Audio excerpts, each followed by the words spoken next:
Mohanlal Jithu Joseph team ഒന്നിക്കുമ്പോൾ നമ്മുടെ മുന്നിൽ ആദ്യം എത്തുന്നത് ദൃശ്യം എന്ന സിനിമ മാത്രമായിരിക്കും. അവരുടെ ഏറ്റവും വിസ്മയിപ്പിക്കുന്ന ചിത്രങ്ങളിൽ ഒന്ന്. കൂടാതെ മോളിവുഡിന് ആദ്യത്തെ 50 കോടി ചിത്രം സമ്മാനിച്ചുകൊണ്ടാണ് ഈ കൂട്ടുകെട്ട് തുടക്കമിട്ടത് തന്നെ. ഇങ്ങനൊരു ഗംഭീര ചിത്രം വർഷങ്ങളോളം മലയാളത്തിന്റെ ഏറ്റവും വലിയ പണം വാരിയ ചിത്രങ്ങളിൽ ടോപ്പിൽ തന്നെ നിൽക്കുകയായിരുന്നു ദൃശ്യം. ഈ അടുത്തിടയ്ക്കാണ് ദൃശ്യം ആ ടോപ്പ് 10ൽ നിന്നും പടിയിറങ്ങിയത്. പുതിയ പല ചിത്രങ്ങളും എത്തി. എന്നാൽ വർഷങ്ങൾ എടുത്തു ആ ദൃശ്യത്തെ ഒന്ന് ടോപ്പ് 10ൽ നിന്നും ഇറക്കാനായി. ഈ അടുത്തിടയ്ക്കാണ് ദൃശ്യം എന്ന സിനിമ പോലും ഈ ടോപ്പ് 10ൽ നിന്നും ഇറങ്ങിയത്. ഈ ജിത്തു ജോസഫും മോഹൻലാലും തീർത്ത ഒരു ബെഞ്ച് മാർക്കുണ്ട്. പക്ഷേ അവർ പിന്നീടും പല ചിത്രങ്ങളിൽ ഒന്നിച്ചിരുന്നു. ആ ചിത്രങ്ങളാണെങ്കിൽ ഇതിലും വലിയ ബെഞ്ച് മാർക്കുകൾ തീർക്കാൻ കഴിയുന്ന ചിത്രങ്ങളായിരുന്നു. എന്നാൽ വിചാരിച്ചതുപോലെ അത് തിയേറ്ററുകളിൽ എത്താൻ സാധിച്ചില്ല. അത് എത്തിയിരുന്നെങ്കിൽ ചിലപ്പോൾ മലയാളത്തിലെ ഏറ്റവും കൂടുതൽ പണം വാരിയ ചിത്രങ്ങളുടെ ലിസ്റ്റിലേക്ക് പെട്ടെന്ന് തന്നെ കയറി പറ്റിയേനെ. എന്നാൽ ദൃശ്യം എന്ന സിനിമ ആ 10ൽ നിന്നും ഇറങ്ങിയപ്പോൾ ആരാധകർക്ക് വലിയ രീതിയിലുള്ള ഒരു വിഷമം ഉണ്ടാക്കി. ചെറുതല്ലാത്ത വിഷമം ഉണ്ടാക്കിയാലും മലയാളത്തിൽ ഗംഭീര സിനിമകൾ വലിയ കളക്ഷൻ നേടുമ്പോൾ ഒരു ഭാഗത്ത് മോഹൻലാൽ ചിത്രങ്ങളും ഈ ലിസ്റ്റിലുണ്ട്. പുലിമുരുകനും ലൂസിഫറും പോലുള്ള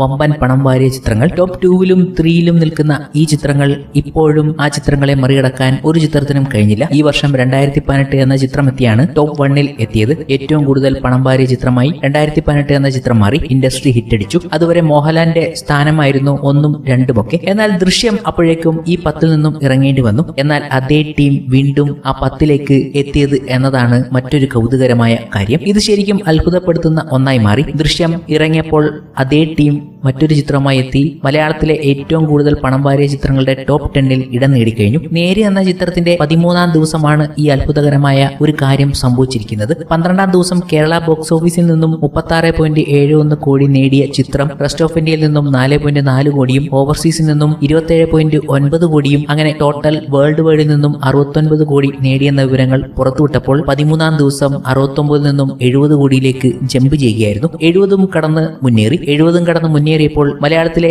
ടോപ്പ് ഗ്രോസറിലെ 10ാം സ്ഥാനത്ത് നിന്നത് രോമാഞ്ചം എന്ന ചിത്രമാണ്. 69.63 കോടിയാണ് രോമാഞ്ചം വേൾഡ് വൈഡ് ബോക്സ് ഓഫീസിൽ നിന്നും സ്വന്തമാക്കിയത്. നേര് എന്ന ചിത്രം 70 കടന്നപ്പോൾ ഓട്ടോമാറ്റിക്കലായി 10ാം സ്ഥാനത്ത് സ്ഥാനമുറപ്പിച്ചു. കളക്ഷൻ ഈ രീതിയിൽ തന്നെ പോവുകയാണെങ്കിൽ നേര് ഇതിന് മുകളിലേക്കൊക്കെ പോയേക്കും. ആ കൗതുകം എന്തെന്നാൽ ദൃശ്യം പോയിടത്ത് നിന്നും അതേ ടീം നേരുമായി എത്തി അതേ സ്ഥാനം പിടിച്ചു എന്നതാണ്. ഇത് വലിയ കൗതുകമായി ട്രേഡ് അനലിസ്റ്റുകൾ റിപ്പോർട്ടും നൽകി കഴിഞ്ഞു. 71 കോടിക്ക് മുകളിലാണ് കഴിഞ്ഞ ദിവസം ഈ ചിത്രം സ്വന്തമാക്കിയത് എന്ന റിപ്പോർട്ടുകൾ അവർ കൊടുത്തു. അപ്പോഴാണ് ഇങ്ങനെയൊരു കാര്യം കൂടി അവർ പറയുന്നത്. മോളിവുഡിൽ ഏറ്റവും കൂടുതൽ കളക്ഷൻ നേടിയ ചിത്രങ്ങളുടെ ടോപ്പ് 10 ലിസ്റ്റിലേക്ക് നേര് കയറിയിരിക്കുന്നു. മെഗാ ബ്ലോക്ക് ബസ്റ്റർ എന്ന് മാത്രം വിശേഷിപ്പിക്കാവുന്ന നേര് 2 മാസങ്ങൾക്ക് മുമ്പായിരുന്നു ദൃശ്യം എന്ന 2013ലെ ചിത്രം മോളിവുഡിൽ ഏറ്റവും കൂടുതൽ കളക്ഷൻ നേടിയ ടോപ്പ് ക്രോസറിലെ ടോപ്പ് 10ൽ നിന്നും ഇറങ്ങിയത്. ഇറങ്ങിയപ്പോൾ തന്നെ അതേ ടീം അവരുടെ അടുത്ത ചിത്രവുമായി എത്തി അതേ പൊസിഷനിൽ എത്തിയിരിക്കുന്നു. ദൃശ്യത്തെ മറികടന്ന് ടോപ്പ് 10ൽ സ്ഥാനം പിടിച്ചിരിക്കുന്നു. അത് വളരെ കൗതുകരമായ ഒരു കാര്യമായി മാറി. എല്ലാ ഏരിയകളിലും ഗംഭീര കളക്ഷനാണ് നേര് എന്ന ചിത്രം